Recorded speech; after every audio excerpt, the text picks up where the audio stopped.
हरिओम। जय श्री राधे, जय श्री कृष्ण। हरिओम।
श्रीमद्भागवत महापुराण की वेद व्यास महाराज की जय।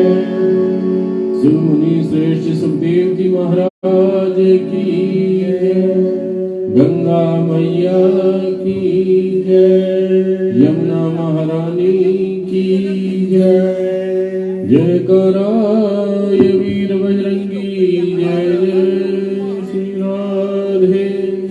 जय जय श्री राधे। जय जय श्री राधे श्याम। भोलवा के बिहारी लाल की जय। बड़े ही आनंद का समय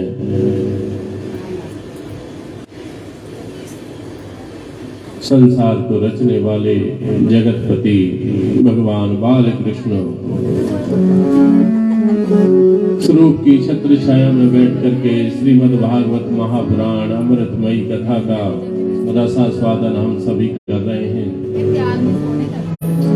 आज की कथा को प्रारंभ करने से पूर्व श्रीमद् भागवत महापुराण जुगल जोड़ी सरकार पूजनीय गुरुदेव जी के चरणों वंदों में कोटि कोटि प्रणाम। और संगीताचार्य ब्राह्मण देव का सभी भगवत प्रेमी भाई बंधु एवं मेरी माता बहन मातृशक्ति को जय श्री राधे जय श्री कृष्ण। भगवान की अद्भुत लीला है श्रीमद् भागवत महापुराण। सभी शास्त्रों का सभी वेदों का निचोड़ है। पता ही नहीं लगा कि 6 दिन की कथा कब संपूर्णता की ओर। शाम की सभा तो आज की है, कल तो सवेरे ही कथा होगी 10 से 12 बजे तक, क्योंकि सुख का समय होता है उसका पता ही नहीं लगता कब निकल जाता है। और ये तो सुख नहीं, आनंद, आनंद से भी ऊपर परमानंद है। अल्लाह भगवान की बाल लीलाओं का श्रवण कर रहे थे। आज भगवान की प्रेम की लीलाओं का रसास्वादन करोगे। उससे पूर्व अपनी मन और वाणी को पवित्र करने के लिए कुछ क्षण भगवत नाम स्मरण करके मन और वाणी को पवित्र करते हैं, फिर भगवान की लीलाओं का आनंद प्राप्त करते हैं।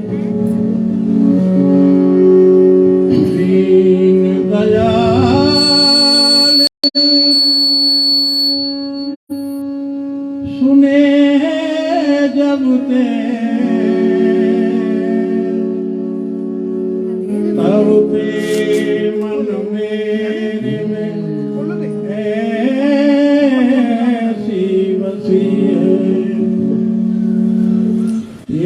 कहा कि जाऊं कहा मैंने तेरे ही नाम की भेंट कसी। तेरो ही आसरो एक मलूक न ऐसा कोई दूजो असी। हेरे मुरारी पुकार करूं या मैं तेरी हंसी ना ये मेरी हंसी है। या मैं तेरी हंसी ना ये मेरी हंसी है। आइए भगवान को निमंत्रण देते हैं। हम सब लोग निमंत्रण से ही आते हैं, तो भगवान भी बिना निमंत्रण के क्यों आएंगे?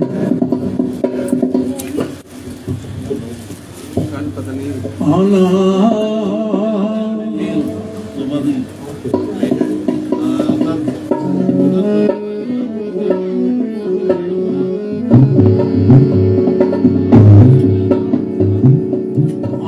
राधे श्याम हमारे घर कीर्तन में आना राधे श्याम हमारे घर कीर्तन में आना सुंदर श्याम हमारे घर कीर्तन में आना श्यामा राधा आना आना श्यामा राधा आना सुंदर श्याम हमारे हरि कीर्तन में आना सुंदर श्याम हमारे हरि कीर्तन में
जय हो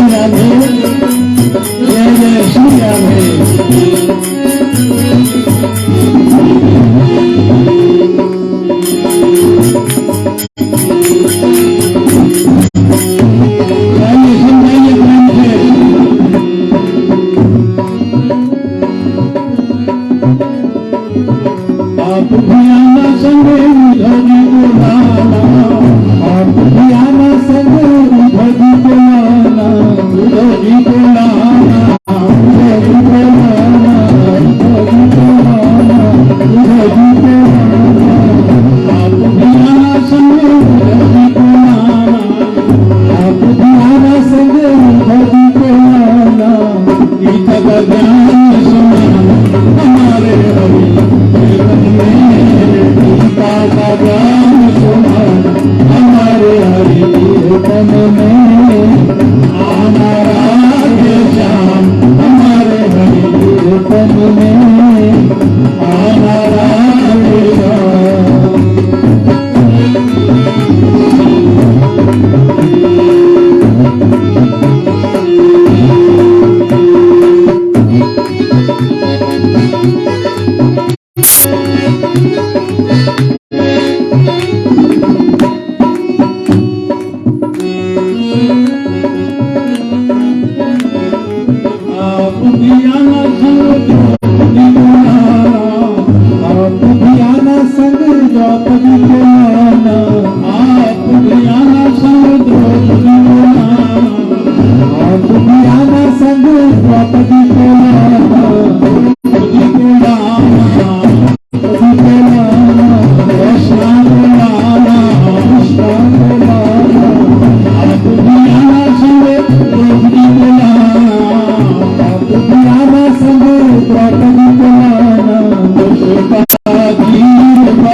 गोवर्धन लीला का वर्णन श्रवण कर रहे थे कि किस प्रकार से भगवान ने अपनी कन की उंगली पर गोवर्धन महाराज को धारण कर लिया और ब्रजवासियों की इंद्र के प्रकोप से जो जलधारा मेघमालाएं वर्ष करके पानी पानी त्राही माम ब्रज में हो रहा था उससे रक्षा की। क्योंकि भगवान कभी किसी का अभिमान नहीं रहने देते, मान कभी घटने नहीं देते और अभिमान कभी रहने नहीं देते। भक्त का मान रखने के लिए अपनी प्रतिज्ञा तोड़ देते हैं, अगर अभिमान हो जाए उसी पे तो अभिमान किसी प्रकार से नहीं रहने देते।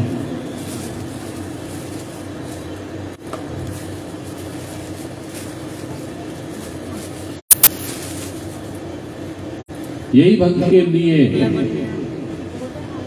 सर्वोत्तम है कि भगवान के लिए भाव हो, किसी वस्तु का अभिमान नहीं होना चाहिए। इंद्र को अभिमान हो गया था कि मैं देवताओं का राजा हूं, मेरे बिना यह संसार नहीं चल सकता। तो भगवान ने वो अभिमान इंद्र का वहां पर मिटाया है। इंद्र ने क्षमा मांगी भगवान से आकर के, क्यों इंद्र तो साधारण मनुष्य ही समझ रहा था कि ये साधारण बालक है, ये क्या कर लेगा, इसने मेरी पूजा रुकवाई है, ये साधारण बालक होकर के ऐसा काम कर रहा है। परंतु जब गोवर्धन लीला दिखाई, गिरवर को उठा करके गिरवरधारी बन गए, इंद्र ने आकर के क्षमा मांगी। ये लीला दिखा करके भगवान हमें ज्ञान देना चाहते हैं, संसारी मनुष्यों के लिए ही ये लीलाएं की हैं। नहीं, वो तो आराम से बैकुंठ में रह सकते हैं, इस पृथ्वी पर आकर के इतनी विचित्र लीलाएं करने का क्या कारण है? हम संसारी मनुष्यों को ज्ञान देने के,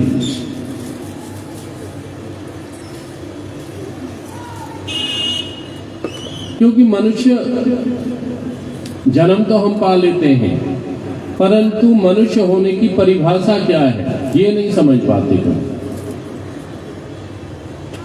शरीर तो हमारा मनुष्य का है, परंतु मनुष्य होने की परिभाषा क्या है? क्या ऐसे कार्य करने चाहिए जिससे हम अपने जीवन को सफल बना सकें? जीवन को सफल बनाने के लिए, मनुष्य होने के लिए इसको परिभाषित भी करना परम आवश्यक है। नारद जी एक बार स्वयं भगवान से पूछते हैं कि भगवान कि मनुष्य के गुण क्या होने चाहिए। इधर परीक्षित जी सुखदेव जी से पूछते हैं कि यह सभी पृथ्वी पर मनुष्य हैं, पशु पक्षी भी हैं और भी हैं, परंतु जो मनुष्य है उनमें अंतर क्या है? शरीर से तो सभी अलग अलग पता लगता है कि शरीर से हम क्या हैं। अकेला शरीर प्राप्त करने से ही मनुष्य नहीं हो जाते, कुछ गुण भी होने चाहिए मनुष्य बनने के लिए। येषां न विद्या तपो न दानम ज्ञानम न शीलम गुणो न धर्मो ते मृत्यु लोके भुभार भूता मनुष्य रूपेण मृगाश्चरन्ति। कि हम पृथ्वी पर तो आ गए, ना तो हमने कोई तप किया, ना कोई तपस्या की, ना किसी प्रकार का हम दान करते हैं, ना अभी अपने माता पिता की गुरु की आज्ञा का पालन करते हैं, ना कभी कोई शुभ कर्म करते हैं। शुभ कर्म अर्थात मंदिर गुरुद्वारा मस्जिद जा करके कभी सेवा करें, भगवान के प्रति अपना भाव प्रकट करें।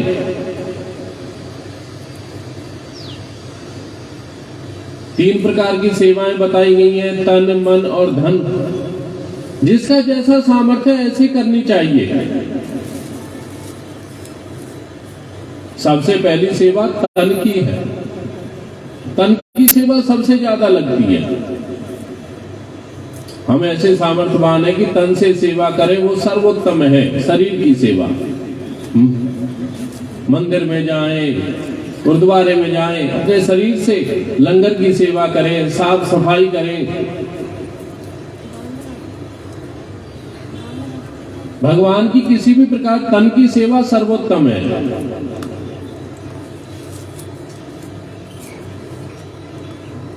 दूसरी है मन की, भाव की सेवा। कि भाव होना चाहिए, चाहे हमारा शरीर चल रहा है या नहीं चल रहा, धन है या नहीं, पर मन में एक भाव होना चाहिए कि भगवान ये हो तो नहीं रहा, परंतु मेरा मन बहुत है इस कार्य को करने के लिए। अभी बहन जी कितनी सेवा करती हैं, जुगल जोड़ी की है, और कितनी प्यारी जोड़ी है। वो तो अलौकिक है ही प्रभु, परंतु जोड़ी देखने में कितनी सुंदर, मोहित करने वाली है। उनका तो रूप लावण्य मोहित करता ही है, परंतु किस प्रकार से भगवान की सेवा करके उनका श्रृंगार करके प्रतिदिन लेकर के आते हैं। तो भाव है, अंतर मन से भाव प्रकट होता है, ये किसी के कहने से नहीं हो सकता।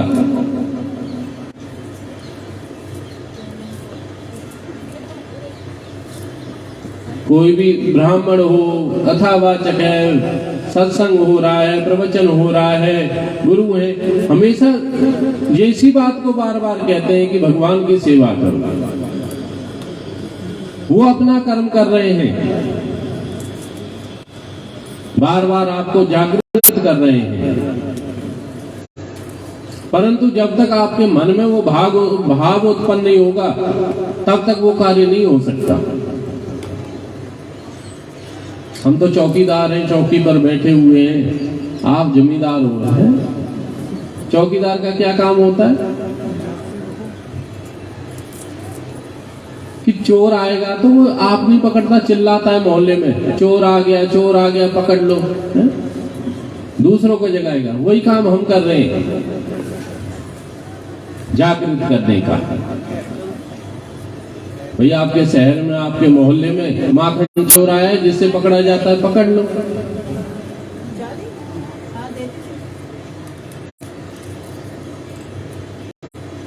तो वही भाव जागृत करना है मन में। उसके बाद में अंतिम सेवा आती है धन की, तो कि आप सामर्थ्यवान हो, किसी गरीब की, निर्धन की, भूखे की, असहाय की जितनी सेवा आप कर सकते हो, जितना भगवान ने सामर्थ्य दिया है, प्रभु की कृपा हुई है, उसकी कृपा से आप इतने सामर्थ्यवान हो कि दूसरे के लिए कुछ दे सकते हो। देना कोई बड़ी बात नहीं है, मांगना बड़ी बात है।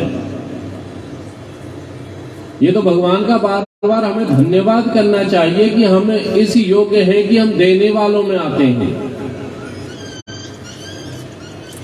कई तो ऐसे असहाय व्यक्ति हैं जो कि एक समय भोजन भी नसीब नहीं होता जिनको। हम पे तो भगवान की पूरी कृपा है, किसी वस्तु की कमी नहीं है। रहने सहने के लिए सुंदर मकान, घूमने फिरने के लिए गाड़ी इत्यादि, भोजन जैसा मन करता है ऐसा। क्योंकि कभी अपने से ऊंचे को नहीं देखना चाहिए। अगर अपने से आगे वाले को, ऊंचे वाले को देखोगे तो कभी सुखी नहीं रहोगे। हमेशा अपने से नीचे वाले को देखो।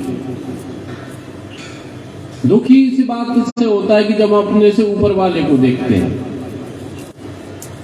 मन में राग द्वेष उत्पन्न होते हैं कि इसके पास तो इतना है, मेरे पास इतना है। नीचे वाले को देखोगे तो सुखी रहोगे कि इसके पास तो कुछ भी नहीं, मैं तो फिर भी प्रभु की कृपा से आनंद से रह रहा हूं।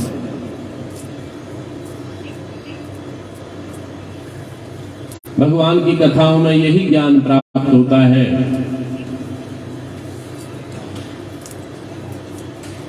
अभी आप सुन रहे थे, भगवान को बुला रहे थे ना रास करने के लिए, तो भगवान ने वो रास की लीला भी की है। भोले भंडारी स्वयं आए थे रास में। और एक बार पहले आए थे भोले भंडारी, जब भगवान का जन्म होता है, दर्शन करने के लिए। जब गोपी का रूप धारण करके आए और गोपेश्वर रूप में ही वृंदावन में रह गए। बोले गोपेश्वर भगवान की जय। गोपेश्वर रूप में भगवान, वृंदावन में मंदिर है गोपेश्वर महादेव का। तो एक बार इच्छा हुई श्याम सुंदर भगवान की, बालकृष्ण भगवान की, कि और लीलाएं तो बहुत कर ली, एक बार रास रचाते हैं। और रास भी साधारण नहीं, महारास। रास तो हमेशा अपनी राधा रानी के साथ, गोपियों के साथ करते ही थे। एक बार इच्छा हुई कि संसार की जितनी भी स्त्रियां हैं, देवियां हैं, सबको बुला करके उनके साथ महारास किया जाए। सभी देवियों के पास निमंत्रण भेजा देवताओं के पास नहीं भेजा, केवल देवियों के पास में, कि महाराज की लीला वृंदावन में होगी तो सभी देवियां आई। पार्वती जी के पास में निमंत्रण पहुंचा तो पार्वती जी श्रृंगार कर रही हैं, तो भोले भंडारी पूछ रहे हैं उनसे कि देवी आज कहाँ जाने की इच्छा है? तो माता पार्वती कहती है कि हे शंकर भगवान, आज श्याम सुंदर भगवान वृंदावन में महारास कर रहे हैं, तो उस महारास में जा रही हूं। तो शंकर भगवान कहते हैं कि देवी मैं भी साथ में चलूंगा, क्यों उनका रूप देखने की मेरी प्रबल इच्छा है कि रास रचाते हुए वो कैसे लगते हैं। तो माता पार्वती कहती है कि हे भोले भंडारी, वहां पर केवल देवियों को बुलाया है, देवताओं को किसी को निमंत्रण नहीं है। तो अब भोले भंडारी किस प्रकार से रास में पहुंचते हैं, किस प्रकार रास का आनंद लेते हैं, भजन के माध्यम से आप सुनिए। एक दिन वो भोले भंडारी, एक दिन वो भोले भंडारी बन गए ब्रज की नारी, रास में आ गए, रास में आ गए। पार्वती मना बिहारी, ना माने सतुरारी, रास में आ गए, रास में आ गए। दिन वो भोले भंडारी बन गए नर से नारी, रास में आ गए।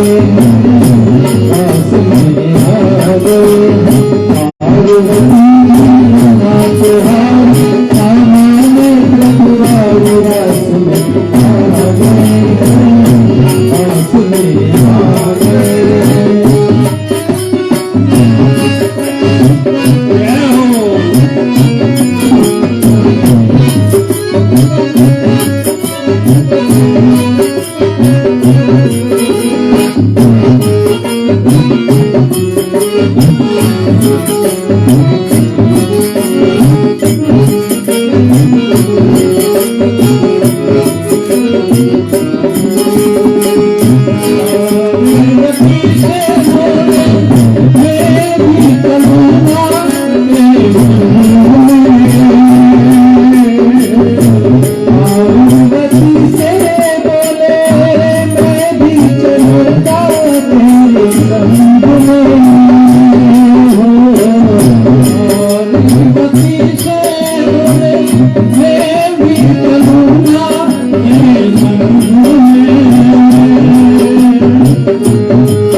श्याम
मोहन जब देखा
दीन दयाल जब से हमने सुना तेरा नाम है दीन दयाल जब से हमने सुना तेरा नाम है मेरे भोले बाबा वृंदावन भी तेरा नाम है ओ मेरे भोले बाबा वृंदावन भी तेरा नाम है जब है शरण तुम्हारी भोला जी हमारी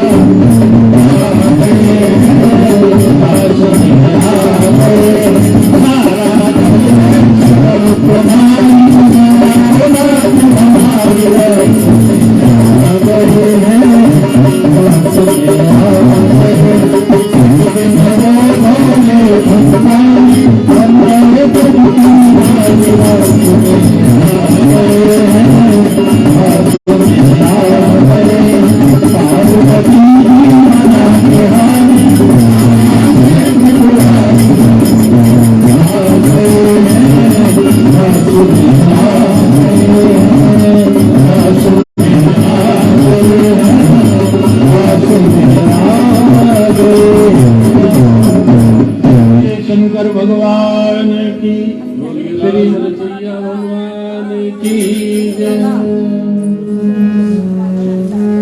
ऐसी श्याम सुंदर भगवान ने रास रचा करके मनोहर लीला दिखाई। ये भी कामदेव को जीतने के लिए भी लीला दिखाई थी। मोह हो गया था देवताओं को, तो 6 वर्ष की आयु में ये लीला दिखाई थी भगवान ने बालक स्वरूप में।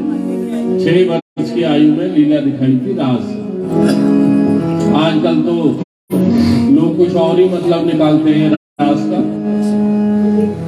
परंतु बालक ये 6 वर्ष के बालक थे जिस समय महाराज की लीला हुई है।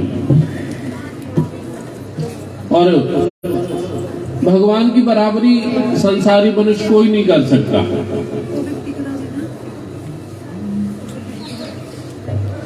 कोई साधारण व्यक्ति सोचे कि मैं भगवान की किसी भी कारण से किसी भी कार्य में उनके बराबरी कर लूं, ये असंभव है, कभी सार्थक नहीं हो सकता ये। परंतु आजकल तो क्या समय कुछ भी, और शिवरात्रि का समय होता है, लोग उल्टे सीधे कार्य करने शुरू कर देते हैं। हाँ ये खा लो वो पी लो, फिर कहते हैं भोले शंकर ने भी तो पी थी। अरे भोले शंकर ने तो कालकूट भी पिया था, थोड़ा सा वो भी चख के दिखा दो। और श्याम सुंदर की कहते हैं उन्होंने भी तो रास किया था, हम उसका कुछ और ही मतलब निकालते हैं। उन्होंने तो गोवर्धन पर्वत भी उठाया था, तुम भी 2-4 किलो चीची उंगली पे उठा के दिखाओ, फिर पता लगे। बराबरी करनी है तो सभी कामों में करके दिखाओ ना, एक आध काम की क्यों होड़ कर रहे हो उनसे।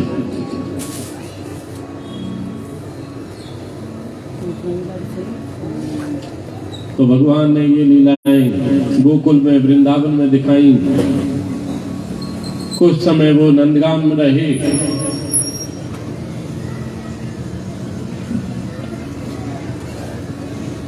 काफी राक्षसों का संहार कर दिया था, जितने भी कंस ने भेजे थे उनका। अब कंस को भी चिंता सताने लगी कि इतने बड़े बड़े राक्षस मैंने भेज दिए,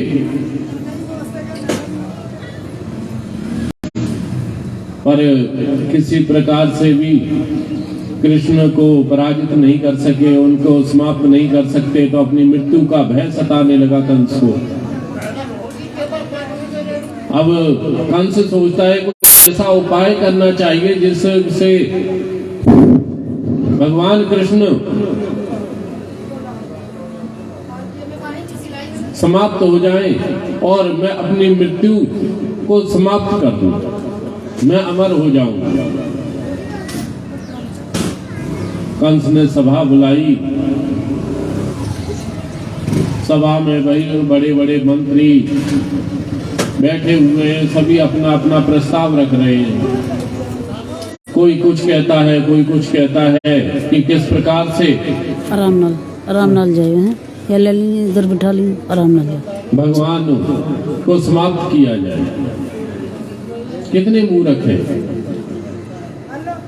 जानते हैं कि साक्षात ईश्वर है, भगवान विष्णु का अवतार है, साक्षात परब्रह्म परमेश्वर है, उनको समाप्त करना चाहते हैं।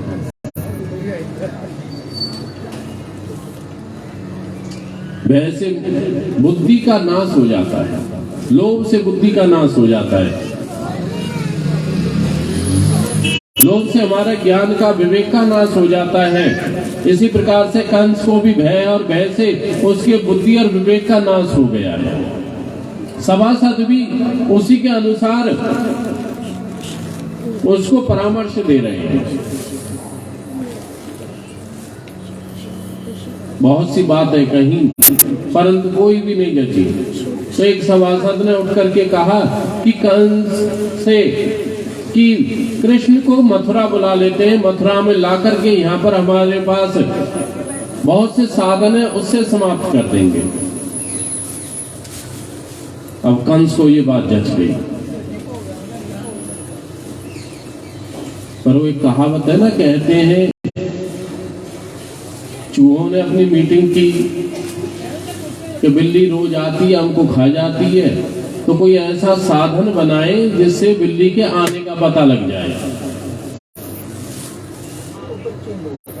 तो एक चूहा उसने बोला कि ऐसा करते, बिल्ली के गले में घंटी बांध देते हैं, बिल्ली आया करेगी, वो बजा करेगी, हम भाग जाया करेंगे।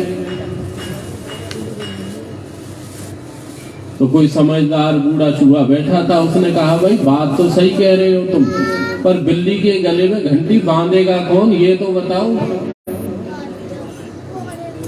सलाह तो हर कोई दे देता है, पर वो सलाह किस प्रकार से पूरी होगी, किस प्रकार से उसका दायित्व कौन लेगा। यही बात कंस के दरबार में उठी। तो भाई कह तो रहे हो, पर कृष्ण आएगा किसके साथ में, उसको लेने कौन जाएगा।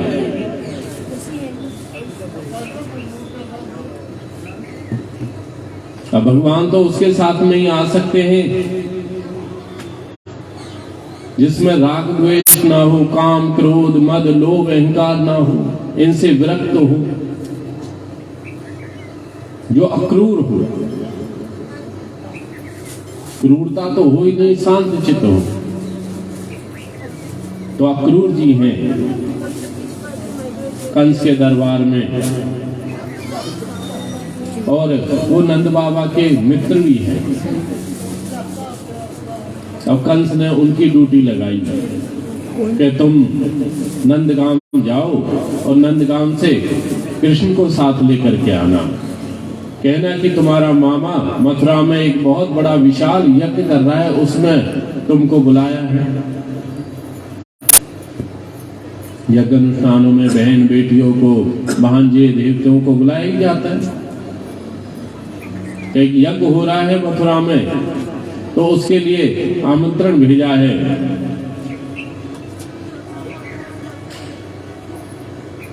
अक्रूर जी ने सुनी ये बात। अब अक्रूर जी तो नौकरी करते हैं, अब नौकरी के 9 काम 10वां काम, हाँ जी, जो नौकरी करता है वह व्यक्ति जानता होगा वो अपने मालिक को ना तो कर ही नहीं सकता।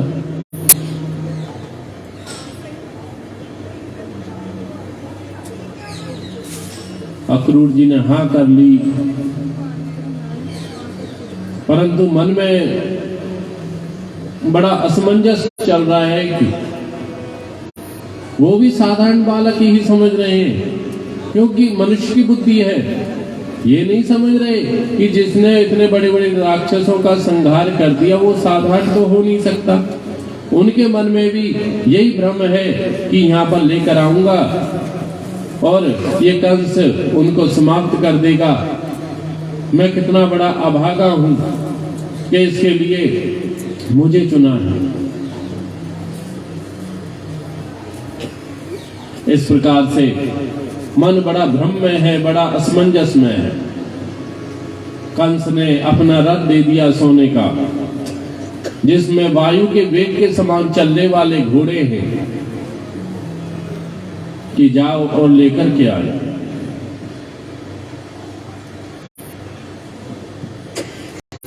तो श्रीमद् भागवत महापुराण में लिखा हुआ है ये कि अक्रूर जी प्रात वेला में नंदगाम के लिए चले थे।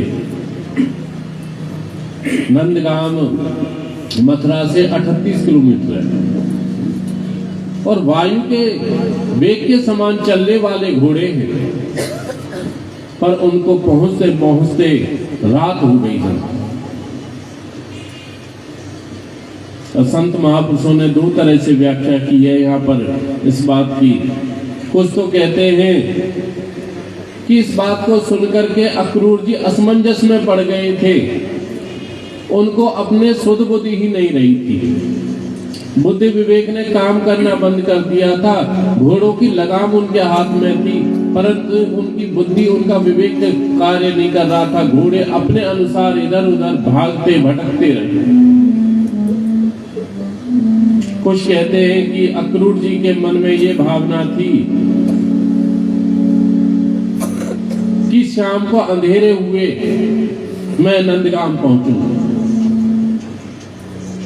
यही आप सुन रहे थे कि बुरा काम करने के लिए रात्रि है।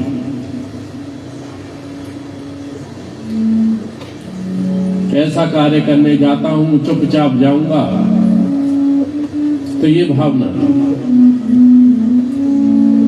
अंधेरा होने पर संध्या बंदन के पश्चात अक्रूर जी पहुंचे। अक्रूर जी को दाऊ जी ने और कृष्ण जी ने दूर से ही देख लिया।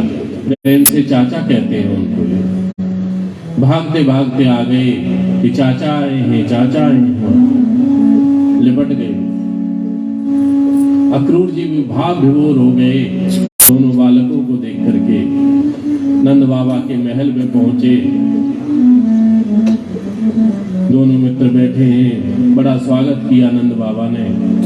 पूछने लगे अक्रूर जी से, ये अक्रूर जी, बड़े समय के बाद आपका आगमन हुआ है, सब कुशल मंगल है, आनंद मंगल है?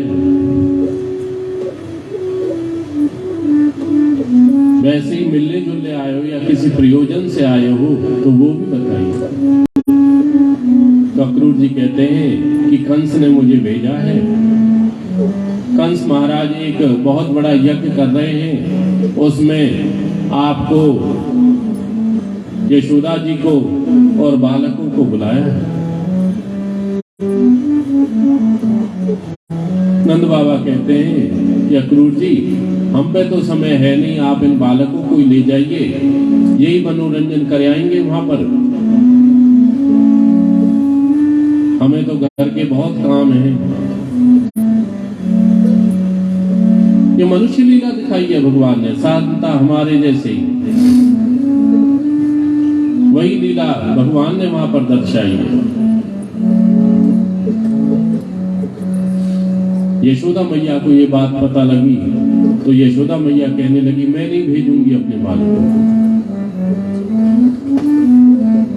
जो माता का मन इतना सरल नहीं होता, अपने बच्चों को अपनी आंखों से अकेले नहीं भेजना कि अभी तो मेरे बालक छोटे से हैं, कैसे रहेंगे वहां पर, कैसे इनकी व्यवस्था होगी, जब हम नहीं जा रहे तो ये भी नहीं जाएंगे। कमली श्याम दे कमली निम कमली श्याम दे कमली, कमली श्याम दे कमली निम कमली श्याम दे कमली, कमली श्याम दे कमली कमली श्याम दे कमली, कमली श्याम दे कमली कमली श्याम दे कमली।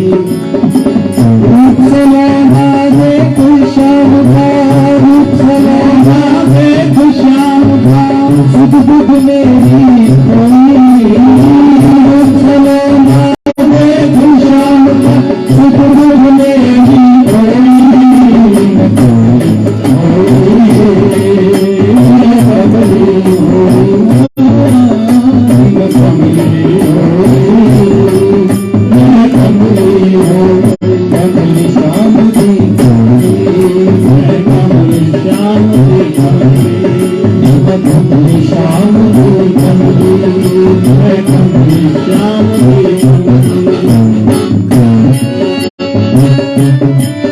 जय हो श्री राधे, श्याम बहुत प्यारे, जय जय श्री राधे।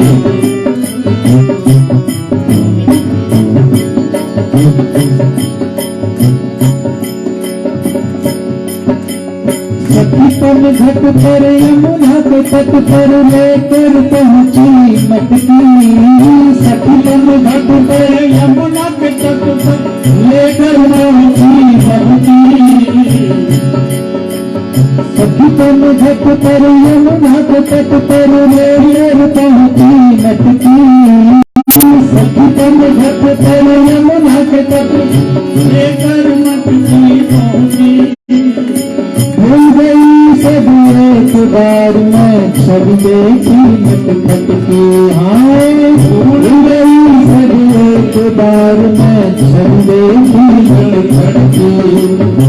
देखत ही मैं हुई बावरी,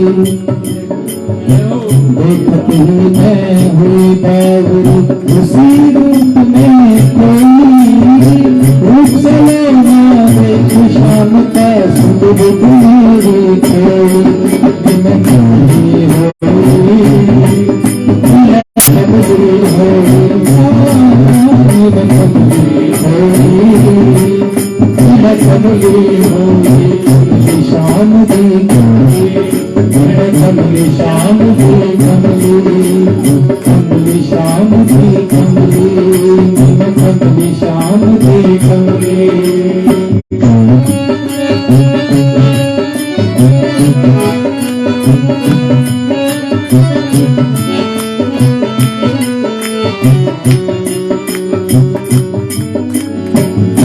के नीचे अखियां नीचे खड़ा कमंद का लाला, कदम के नीचे अखियां नीचे खड़ा कमंद का लाला, कदम के नीचे अखियां नीचे खड़ा कमंद का लाला, कदम के नीचे अखियां नीचे खड़ा कमंद का लाला।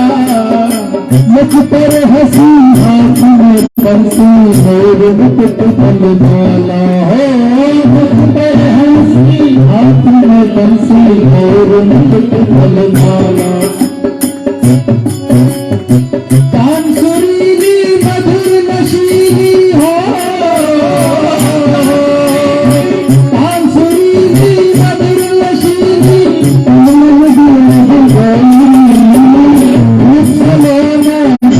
शाम का सुख मेरी कोई,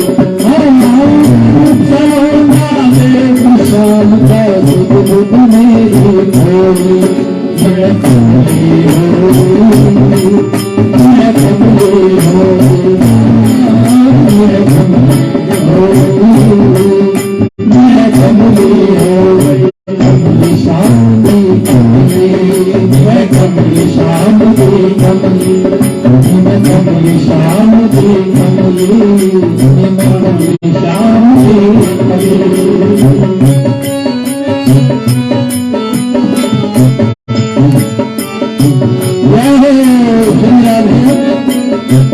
जय जय श्री राधे, सास मनद मल कल कल कैसे हर कोई देवे पाने, सास मनद मल हर पल को हर कोई देवे पाने, सास मनद मल कल कल कैसे हर कोई देवे पाने, सास मनद मल हर पल को हर कोई देवे पाने। भूख नहीं क्या मुझे हम पर ये कोई नहीं जाने, भूख रही क्या मुझे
कमली श्याम के कमली श्याम के कमली मुझलो ना देख श्याम का मुझलो ना देख श्याम का सुख दुख मेरी खोली मुझलो ना देख श्याम का सुख दुख मेरी खोली कमली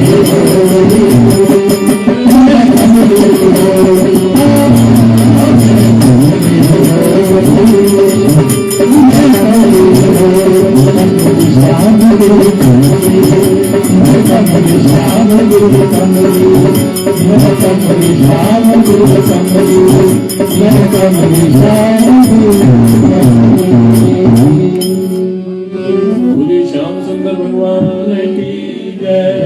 बोलिए श्रीमद् भागवत महापुराण की जय। कमली बनना है, गोपी का भाव प्रकट करना है श्याम के लिए।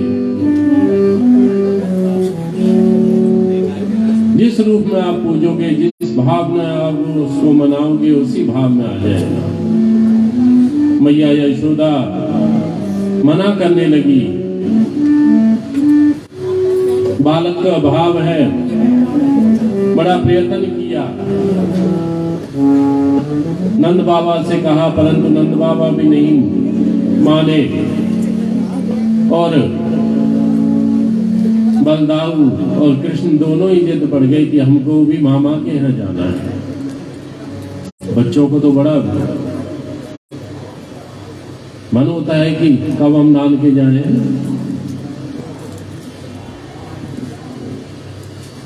भगवान भी सोच रहे हैं कि यहीं पर ब्रज में ही खेलते रहेंगे तो आगे की लीला कब करेंगे। 11 वर्ष 56 दिन तक रहे ब्रज में भगवान, और ब्रज में रह करके भगवान ने 5 वस्तुओं का त्याग किया था। पैरों में कभी जूती नहीं पहनी उन्होंने, कहती मेरी गैया है वो जूते नहीं पहनते, गायें बछड़े हैं वो भी तो नंगे पैर रहते हैं, तो मैं क्यों पहनूं। कभी अपने केस नहीं कटवाए उन्होंने, बाल नहीं कटवाए भगवान ने। सिले हुए वस्त्र धारण नहीं किए भगवान ने कभी, पीतांबरी लेते थे। मुकुट धारण नहीं किया भगवान ने, मोर पंख रहता था सर।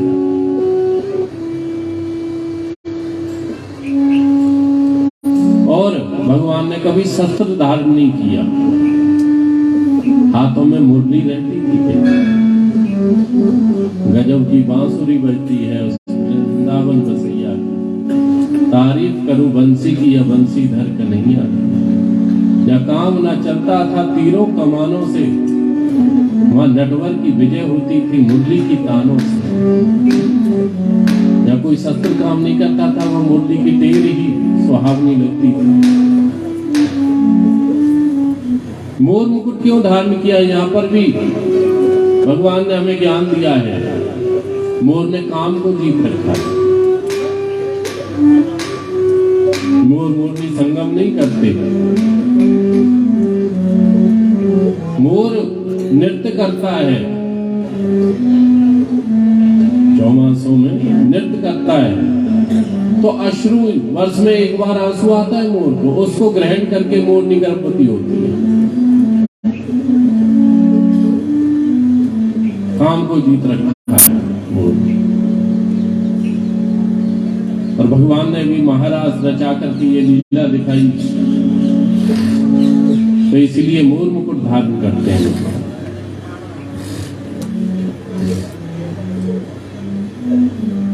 अक्रूर जी के साथ जाने के लिए तैयार हो गए। नंदगांव में ब्रजमंडल में जब इस बात का पता लगा कि श्याम सलोने मथुरा जा रहे हैं, हड़कंप मच गया कि हमको छोड़ करके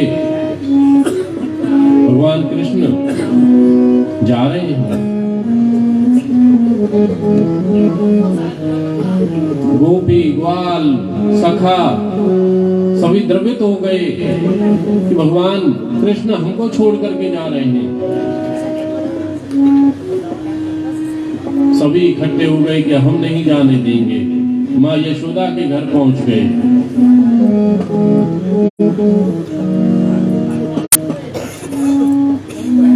मनाने के लिए। अब भगवान को तो अपनी लीला करनी है। बहुत मनाया परंतु भगवान नहीं माने, प्रभु नहीं माने।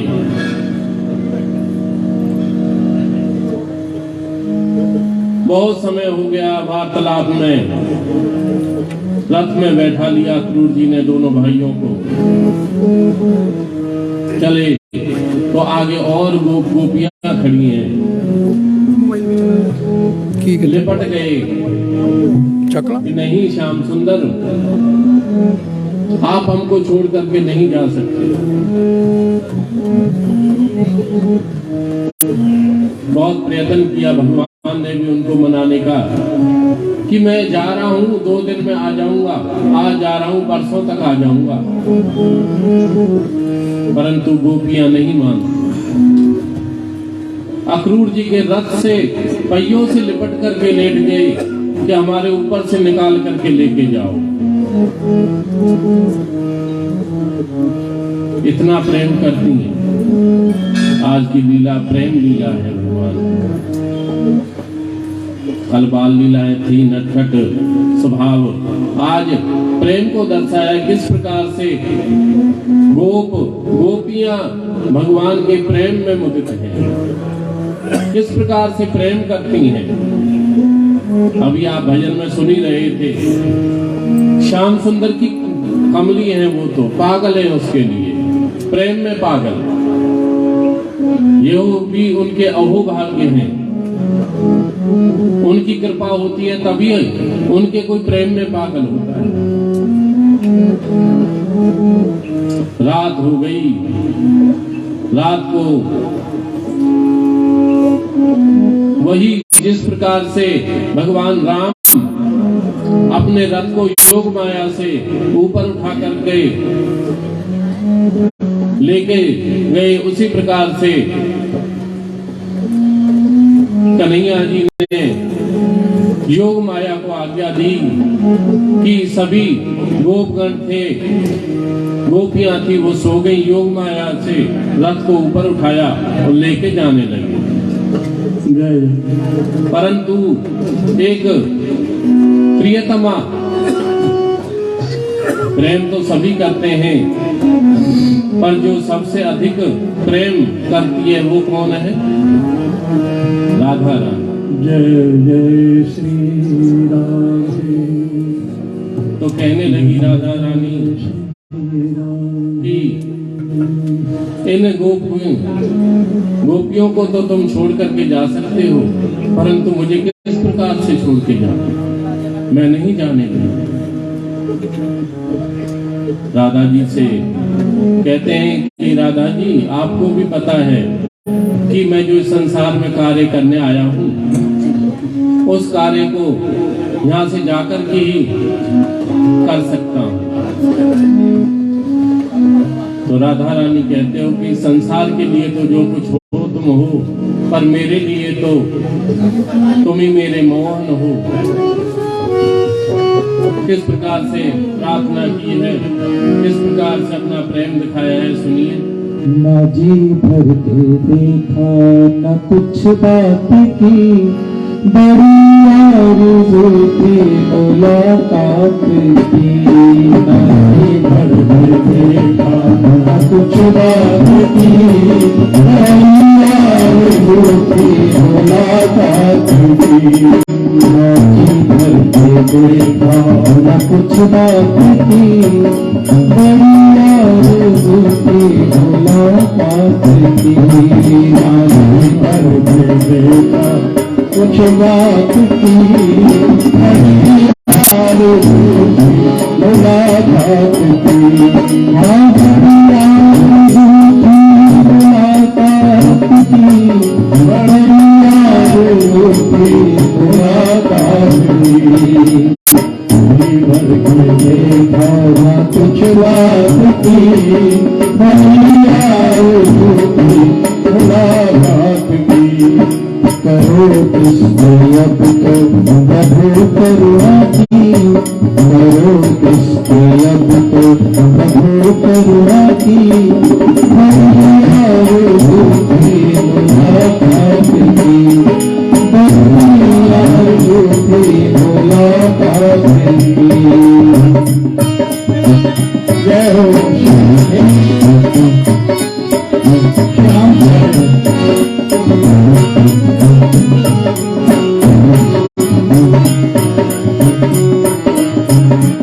राधा जी कह रही है भगवान से कि दिल तो प्यारा है सभी का। राधा जी कह रही है सारे शरीर में दिल सबसे प्यारा होता है। बोलो भाई है कि ये बात? राधा जी कह रही है भगवान से कि दिल तो प्यारा है मगर दिल से भी प्यारा तू है। दिल तो प्यारा है मगर दिल से भी प्यारा तू है। और गजब ये है कि इस दिल में भी प्यारा तू है। माझी भर के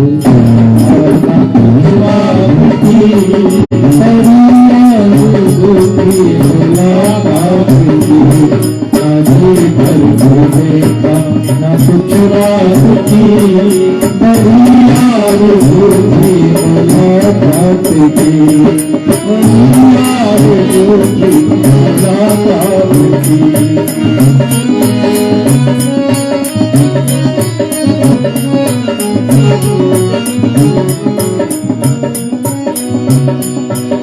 गए जब से मथुरा वो मोहन मुरारी गए जब से मथुरा वो मोहन मुरारी सभी गोपियां ब्रज में व्याकुल थी भारी सभी गोपियां ब्रज में व्याकुल थी भारी सभी गोपियां ब्रज में व्याकुल थी भारी सभी गोपियां ब्रज में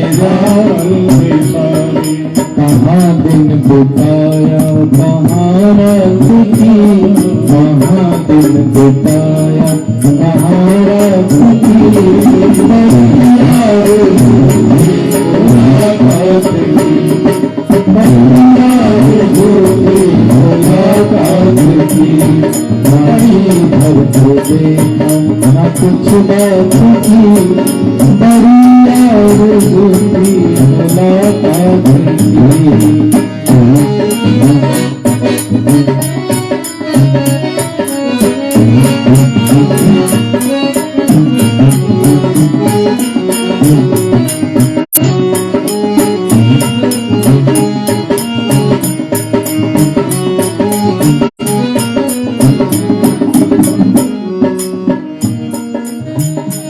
चले अब तो ओ प्यारे कन्हैया चले अब तो ओ प्यारे कन्हैया ये सुनी है कुंजन अरवा तुम है गैया ये सुनी है कुंजन अरवा तुम है गैया ये सुनी है कुंजन अरवा तुम है गैया ये सुनी है कुंजन अरवा तुम है।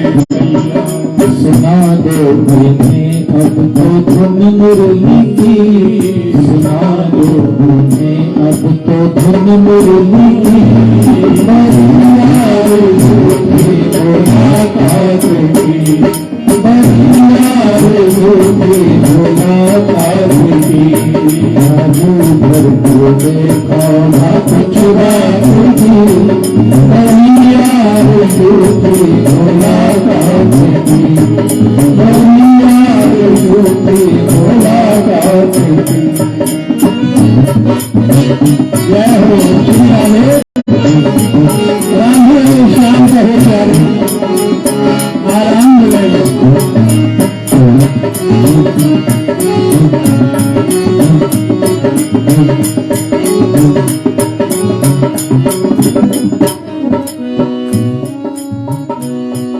तेरा मुस्कुराना भला कैसे भूले, तेरा मुस्कुराना भला कैसे भूले।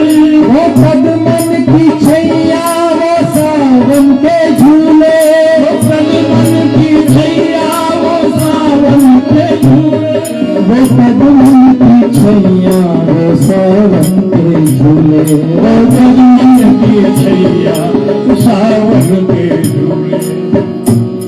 ना कोयल भी कू ना पपिया की, ना कोयल भी कू ना पपिया की। बरिया रे बरिया रे ना कोयल भी कू ना पपिया की। बरिया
रे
भगवान के साथ यही होता है। कभी कभी हम भी दर्शन करने बैठते हैं तो पता ही लगता कब से निकल गया। वृंदावन बांके बिहारी के दर्शन करने जाओ जितना निहारोगे उतना ही ये लगेगा कि और निहारते रहे।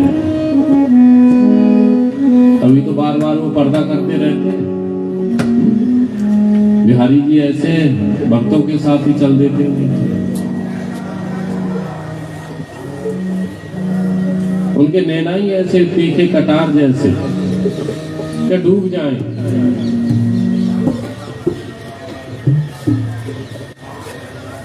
वृंदावन कितने भी दिन रह लो आप वहां पर, कितना भी बांके बिहारी के दर्शन कर लो, ऐसा लगता है और करें, जी भरता ही नहीं। घंटे 2 घंटे की तो बात ही क्या है, जीवन निकल जाता है उनके दर्शन करने में।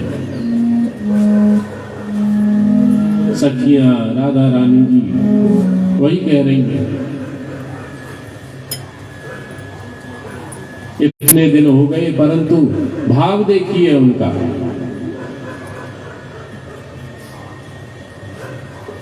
कि अभी तो कुछ समय हुआ ही नहीं है। और राधा जी को तो समझा दिया श्याम सुंदर ने कि देवी यहां से जाऊंगा तभी राक्षसों का संहार होगा, तभी भक्तों का कल्याण होगा। और भक्त भी बैठे हैं जिनको दर्शन देने हैं, उनका भी उद्धार करना है। मथुरा में सभी उनका इंतजार कर रहे हैं, क्योंकि कंस का राक्षसी प्रवृत्ति होने के कारण अत्याचार बहुत बढ़ गया है। सभी भक्तों को यह है कि भगवान आएंगे, वही हमारा कल्याण, हमारा उद्धार करेंगे। आबाल वृद्ध वनिता नाम पशुव्रतम निर्जन गोकुलादीन कृष्ण दर्शनम लभे। आबाल छोटे छोटे बच्चे, वृद्ध वनिता, स्त्री पुरुष सभी भगवान के दर्शन की लालसा लिए बैठे हैं। पता सबको है कि कृष्ण के द्वारा ही कंस का संहार होगा और हमारा उद्धार होगा। बस इंतजार इस बात का है कि कब वो आएंगे और कब हमारा कल्याण करेंगे। जैसे ही वहां के मथुरा निवासियों को पता लगा कि अक्रूर जी भगवान को लेकर के आ रहे हैं, बड़े प्रफुल्लित हो गए, आनंदित हो गए कि भगवान के हम दर्शन करेंगे। मथुरा में पहुंचे तो बलदाऊ कहते हैं कन्हैया से कि कन्हैया अब गांव से आए हैं हम, तो गांव के वस्त्र अब शहर में आए, मामा के घर पुराने धुराने वस्त्र पहने, कोई स्थान देखो जहां से कपड़े लत्तों का इंतजाम हो सके। तो सबसे पहले रजक धोबी हैं, भगवान के भक्त हैं, पर राज परिवार की सेवा करते हैं, तो अहम भाव आ गया है। तो उसके पास गए कि हे रजक, हमारे लिए नए राजसी वस्त्र दो। तो कहने लगा मैं तो महाराज कंस का सेवक हूं, उन्हीं की सेवा करता हूं, उनके लिए ही वस्त्र आभूषण इत्यादि की व्यवस्था करता हूं, आपको नहीं दे सकता। तो सबसे पहले उसका कल्याण किया। बोले बांके बिहारी लाल की जय। उसके बाद में एक कुब्जा नाम की स्त्री है जो कंस के लिए प्रतिदिन भूतेश्वर महादेव से, मथुरा में है ना भूतेश्वर महादेव, वहां से शंकर जी की सेवा करके चंदन लेकर के जाती है। यही तो होते हैं राशि ठाटवाड़ कि भगवान की सेवा करने के लिए भी सेवादार रखे हुए हैं। वहां से चंदन की सेवा करके, वहां से भगवान की सेवा करके चंदन कंस के लिए लेके जाती है, वो मिलती है। तो भगवान उससे कहते हैं कि वस्त्र तो हमने पहन लिया, अब तिलक छाप भी हो, सुंदर दिखें, चंदन मांगा नहीं दिया, तो उसका भी कल्याण किया है भगवान ने। बोलिए बाल कृष्ण भगवान की। उसके ऊपर धोबी का उद्धार किया है, पेड़ सुखिया मालन है, वो कंस के लिए सुंदर सुंदर फल बाग बगीचों में से इकट्ठे करके लेकर के जाती है, सुंदर सुंदर फल मीठे मीठे। तो भगवान को भूख लगी हुई है, चले बहुत समय हो गया, पूरी रात तो गोपियों ने नहीं आने दिया था, प्रातः काल आए तो कुब्जा मालन से फलों का आग्रह किया, परंतु ये सभी कंस की सेवक हैं। कंस के सेवक तो हर किसी को यह है कि कंस को पता लग गया तो हमारा क्या हाल होगा।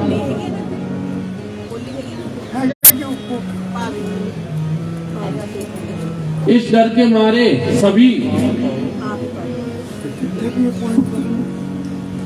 कोई भगवान से वार्तालाप नहीं करना चाहता, कोई वस्तु नहीं देना चाहता। तो भगवान ने क्या मालन से फल लेकर खाए, उसका भी उद्धार किया, धनुष भंग किया भगवान ने। अब क्या व्यवस्था की हुई है कंस ने कि सबसे पहले तो हाथियों को मदिरा पिलाई हुई है। कुबलिया पीड़ हाथी है कंस के पास में, उसको अत्यधिक मदिरा पिलाई हुई है कि कृष्ण और बलदाऊ आएंगे और ये हाथी अपने पैरों से कुचल करके उनको समाप्त कर देगा। वो हाथी को छोड़ दिया तो बलदाऊ जी ने उसका संहार किया है। तो ये बलदाऊ भगवान की जय। चाणूर मुष्टिक दो पहलवान हैं, अत्यंत बलशाली, उनसे युद्ध करवाया। उनको चाणूर मुष्टिक को भगवान ने और बलदाऊ दोनों ने मिलकर के समाप्त किया है। उसके बाद में कंस का संहार किया। क्यों राक्षसों का संहार करने, उनका उद्धार करने के लिए आए भगवान, तो ये कार्य करना परम आवश्यक था। अपने नाना उग्रसेन को राजगद्दी पर बिठाया।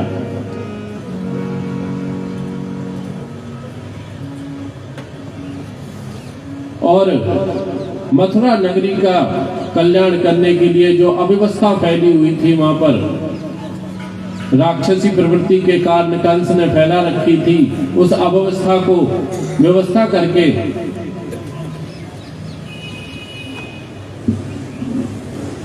नगर का शुद्धिकरण किया। जो राक्षस को राक्षसों के अनुसार ही चलाएगा और सात्विक पुरुष सात्विक रूप से। कंस ने अपने पिता को भी जेल में डाल दिया था, उग्रसेन को जेल में से निकाल कर राज सिंहासन पर। तो उग्रसेन कहते हैं कन्हैया तू बैठ राज सिंहासन पर, मैं तो वृद्ध हो गया हूं, मैं कैसे इस राजपाट को चलाऊंगा।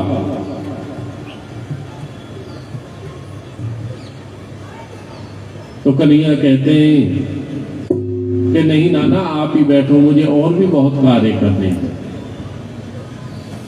इस कार्य को करते करते कई महीने व्यतीत हो गए।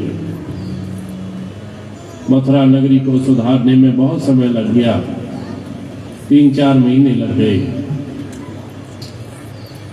एक दिन उद्धव जी आते हैं, कन्हैया को इधर उधर देखते हैं, कहीं मिलता नहीं। पूछते हैं उग्रसेन जी से कि नाना जी कान्हा दिखाई नहीं दे रहा आज। कहता है यही होगा, कहीं यही खेल रहा होगा, देख लो। महल में सभी जगह देख लेता है उद्धव, कहीं दिखाई नहीं देता। सभी कमरों में इत्यादि में देख लेता है। लास्ट में एक कमरा बचता है, उसमें जाता है। अंधेरा हो रहा है उस कमरे में।